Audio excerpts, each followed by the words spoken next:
Welcome to this very special edition of the KJ Masterclass Live, the show which ensures that you profit from your time spent here with experts, either through their industry insights, information, or simply learning from them.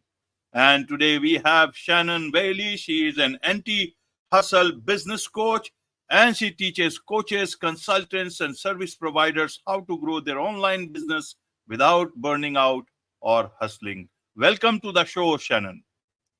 Thank you. I'm really excited to be here. Thanks.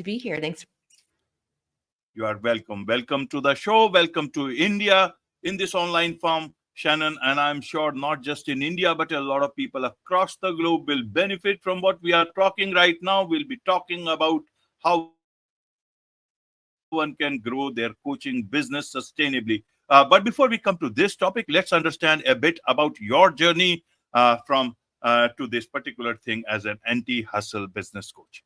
Absolutely. Yeah. So, where do I start?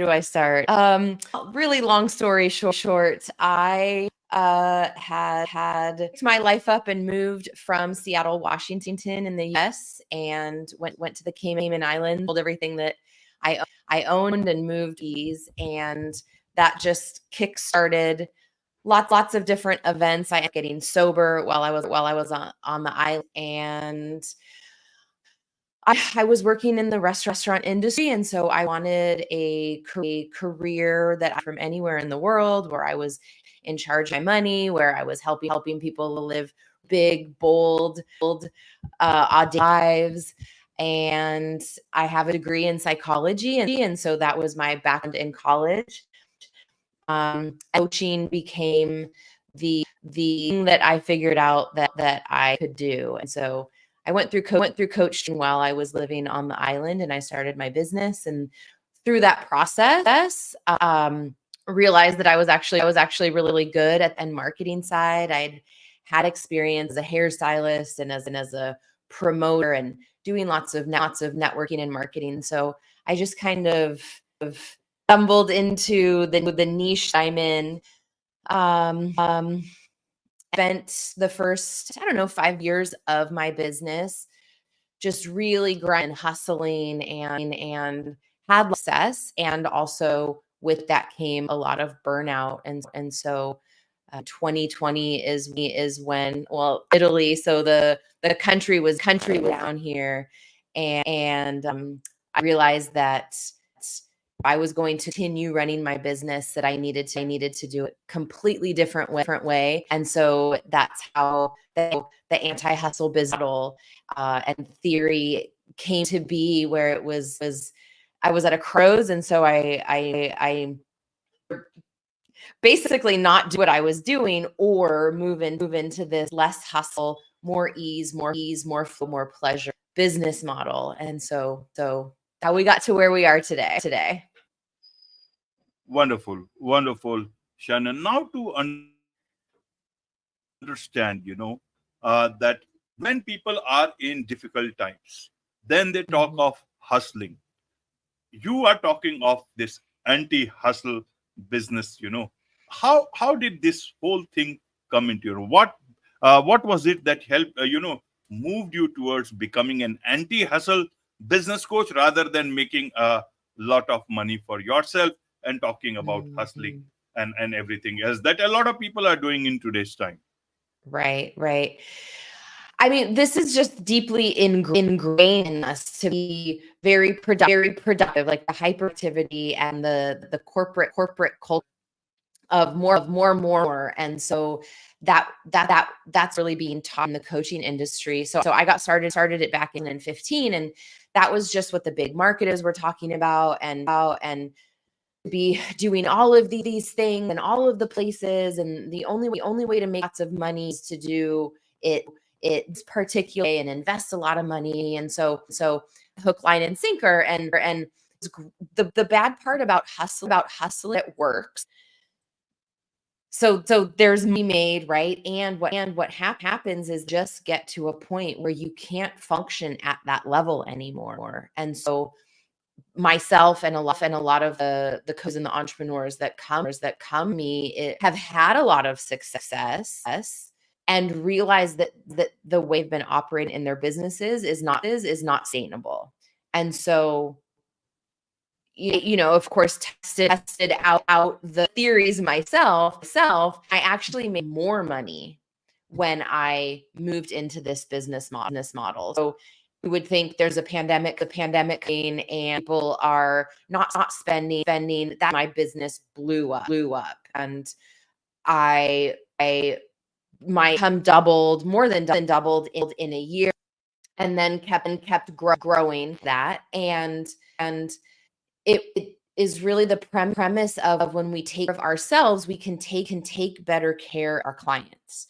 When we mod for our clients and are fully resourced, then we can be of higher service to our communities. We can more things. We can offer more things. And our energy shifts and changes. And so that's how I've experienced. That's what my clients have, where they're taking off more time. I just now, where she just had her biggest in business for 8,000 pounds and then she's taking the whole month off.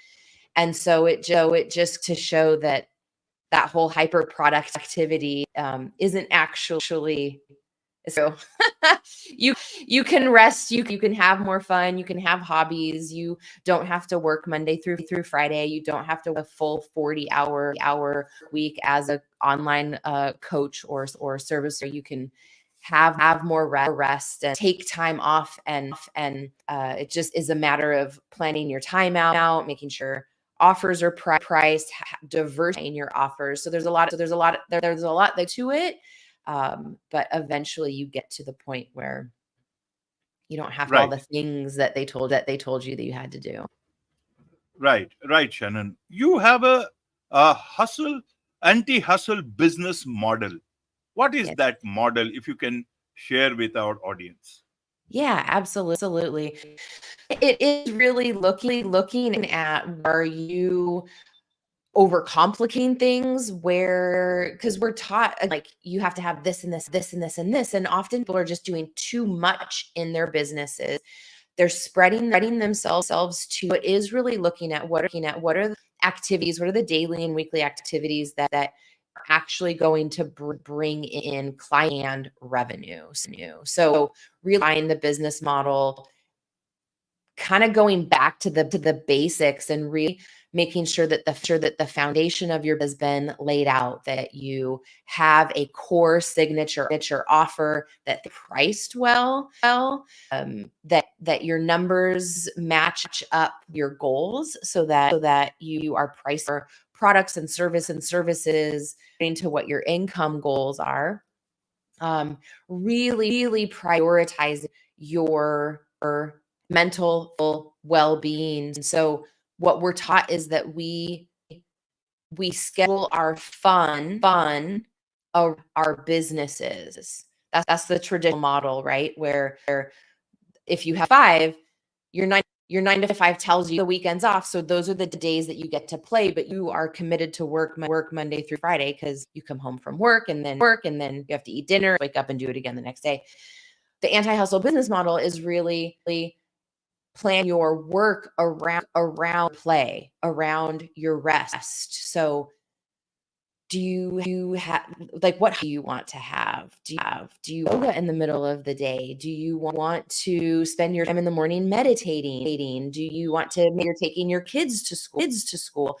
Making sure that all of that is scheduled out, and then fitting your work day into the chunks of time you have. Obviously you need to be realistic and not working 30 minutes, like working. But you don't have to be working a full 8-hour day. If you're focusing on revenue generating activities, you don't need an 8-hour work day. Right, Shannon. What about, how does one get started with this? What is the best way to get started? Because for someone who is already doing something, so two ways. One is someone who has just started out. How should they approach this whole coaching as well as consulting thing. And second thing is, in terms of those people who are in say mid career, they have adopted this particular approach either because it was because they did not have any other choice. How can they make their course correction? Yeah, good question. Yeah, so there's a couple things. So the first is just like really open to this possibility that really have to have a growth mindset around this concept, because really bought in and locked into, there's no way that that's going to work. There's no way I can only work a couple hours a day and still make six figures. That's not starting you off on the right foot, right? But if you open ability of, I wonder what my life would look like if that was possible, right? Like sometimes we kind of like get ourselves on board with this concept, and then it's really, how would I spend my time? Like, what would I do with all extra time if I'm not in and just messing around in different apps or different platforms, right? So I have clients who've come to me where they're brand new. So maybe they don't have any experience coaching, and they've gone through a coach training program. The piece to remember when you're just starting out too is that all of things are skill sets. So coaching is a skill set.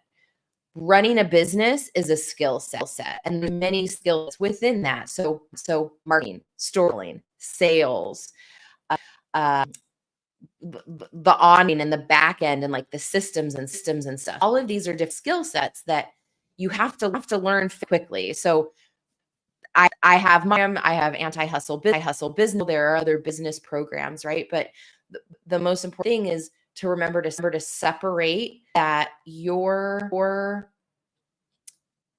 skill set is separate from your skill as a business, and to be gentle on yourself, because sometimes when businesses don't pick up right away, it's because I'm not a good consultant, when really they just haven't had the business training to help the business side of things forward. They excellent service provider, but if the business training, if they've never worked in sales, if they've never worked in marketing, then a skill that they just naturally don't have. So that would be my big recommend. Remember to keep those skill sets separate so that you don't get them yourself. Right, right, Shannon. Now, tried to understand this word hustle in a better manner. In India, we don't use it much. We use it, but not as much as in that. And I could understand that it has several meanings, the way people want to understand it. Mm-hmm. Sometimes it can be that working a lot hard, going for something, much more strongly.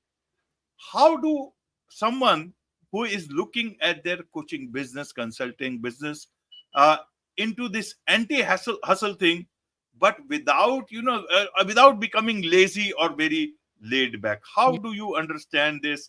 That okay, working hard is okay, but hustling is something different. Help us understand so that Yeah. it's ingrained in people's minds, especially in different parts of the world. Absolutely. So there, you could be doing the same exact activities. So I have a newsletter, and we send out newsletters Monday. So they're packed with value, information. I'm giving training. There are sales emails, and the behind the intent behind having 5 emails a week. We run a business, and so businesses send out information about the business, right? And it place of generosity, wanting to connect with my audience. Now, somebody else be sending out five newsletters a week. They are panic selling. They need to make money ASAP. They've told that unless they send out emails a week, that they're not really business. And so the energy and the intention behind the same activity is much different. So I'm not saying that you're not work. I'm not saying that you're not putting in sort of hours. it's really about what is the intention behind what I'm doing. So if someone's doing a flash, for example, is it because they're panicked about not hitting their numbers? And so then they're just going to put out this real quick deal. And when we've all done it, which is fine, right? It's not like right or wrong, that's not a sustainable way to run your business. Panicking at the end of the month because you're not going to pay your team is not a sustainable business model, and it doesn't feel good. Now you could do the same activity where you have a baseline income, where you know what's coming in and coming out, and it feels fun to create a fail. Oh, I had this idea, I had this dream, or I was feeling called to offer this to my community, so I'm going to offer this at 50% off. That is a much different, it's generosity and fun. And I wonder if we could just bring in some extra money this month. That'd be really fun. Same thing, completely different energy. Right, Shannon. Now looking at this topic called burnout. A lot of people who love their work, they want to work, they work with passion. And sometimes, several times we hear that, he or she has become a victim of this thing called burnout. How do I ensure, especially as an online entrepreneur, consultant, service provider, that I am fine working with all the passion that I have for the business, but I am not bordering towards burnout? How do I know? Because it can be sometimes that much of thing, you are too much passionate into it, and you may just not realize it. How did you know for yourself? How should one know for themselves, especially when they are themselves doing a lot of stuff? Yeah, good question. Yeah. So again, it's being more intentional with work that you're doing. And like, I love the work that I do.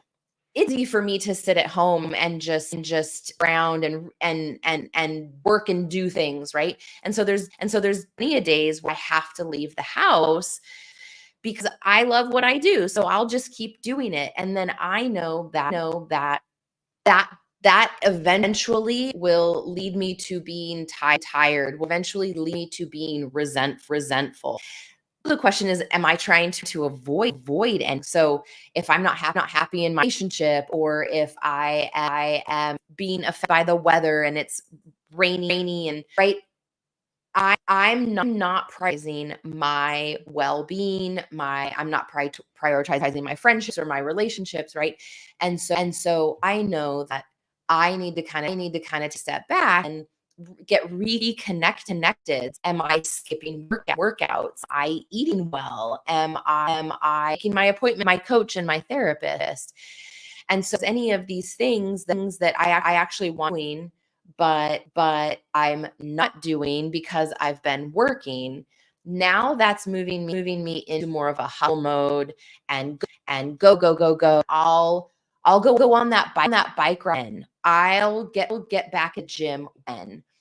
And that's just a real slippery slope. And so when we're not consciously adding in the rest and naps, or making sure that we're getting good night's sleep, or that we're moving our bodies or eating well, the progression of that is to really burn out.